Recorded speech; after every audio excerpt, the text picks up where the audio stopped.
Hello everybody. If you want all the stories' content in full, please go to www.steveuk.blog. Thank you. Short story 852, The Paper Bag. Intermediate. Mira worked in a small bakery in a busy town. Every morning she woke up before sunrise and walked to work with a cup of hot tea in her hand. The streets were cold and empty at that hour, but she liked the quiet start to the day. The bakery smelled of warm bread, butter and sugar. Mira cleaned the tables, filled the shelves and smiled at the customers. Most people were friendly, but some were always in a hurry. They grabbed their food, paid quickly and rushed away. One rainy Tuesday, an old man came into the bakery. He wore a long brown coat and carried a wet paper bag under his arm. Water dripped from his hat onto the floor. "Good morning," Mira said.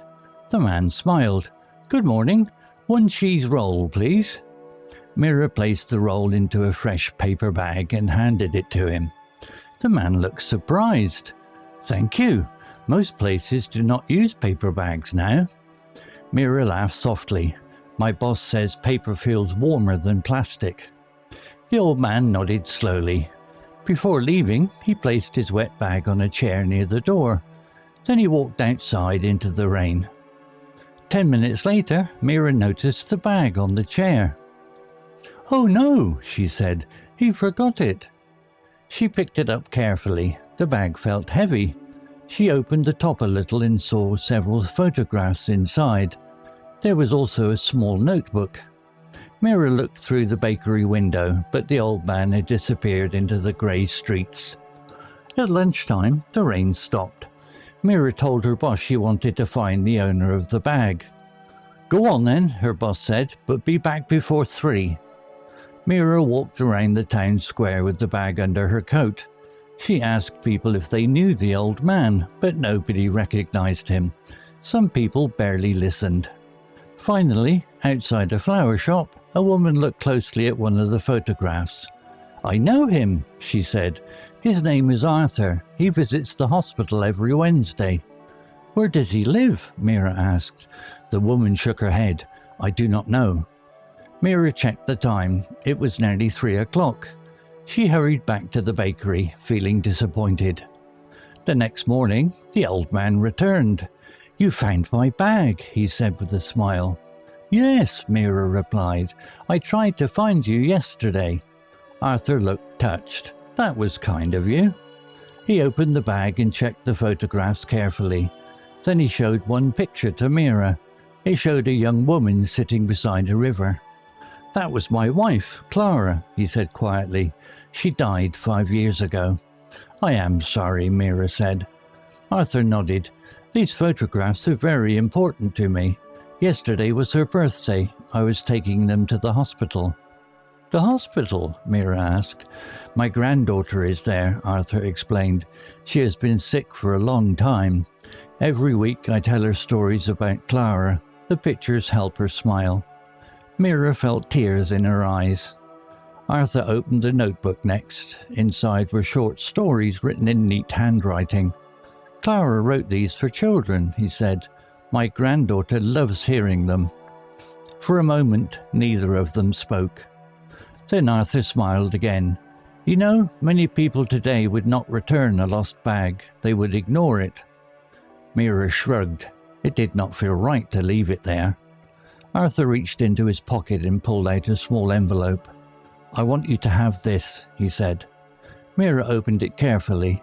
Inside was a photograph of Clara standing outside the bakery many years earlier. Arthur laughed at her surprised face. "This bakery belonged to Clara's brother long ago," he explained. "She worked here when she was young." Mira looked at the picture again. Behind Clara, the bakery window looked almost exactly the same. "I think she would be happy that you work here now," Arthur said. After that day, Arthur visited every Wednesday morning. He always bought one cheese roll and stayed for a short chat. Sometimes he read one of Clara's stories aloud while Mira cleaned the tables. Months later, Arthur arrived at the bakery with bright eyes and a wide smile. My granddaughter came home from the hospital yesterday, he announced. Mira clapped her hands happily. That is wonderful news. Arthur placed the old paper bag gently on the counter. It carried many important things through difficult years, he said, but now I do not need it anymore. Mira smiled as she looked at the worn bag. This time, Arthur did not forget it when he left. He carried it proudly under his arm as he walked into the morning sunshine. If you learned a new word today, please make sure to subscribe so you can practice again next time. Vocabulary notes. Recognized, meaning to know or remember someone or something because you have seen, heard, or experienced them before.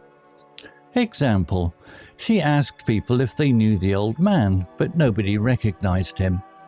Similar words, identified, remembered, knew, noticed.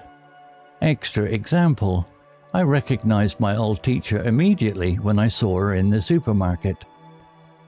Touched, meaning feeling emotional because of kindness, love, or caring actions. Example, Arthur looked touched. That was kind of you. Similar words, moved, emotional, grateful, affected. Extra example, Sam was touched when his friends organized a surprise birthday meal for him. Disappointed, meaning feeling unhappy because something did not happen the way you hoped. Example, she hurried back to the bakery, feeling disappointed. Similar words, unhappy, upset, discouraged, dissatisfied. Extra example, Leila felt disappointed when the concert was cancelled because of bad weather. Carefully, meaning doing something slowly and with attention so that mistakes or damage do not happen. Example, she picked it up carefully. Similar words, gently, cautiously, attentively, slowly. Extra example, the boy carefully carried the bowl of soup across the kitchen. Proudly, meaning in a way that shows pleasure and satisfaction about something. Example, he carried it proudly under his arm as he walked into the morning sunshine. Similar words, confidently, happily, honorably, boldly.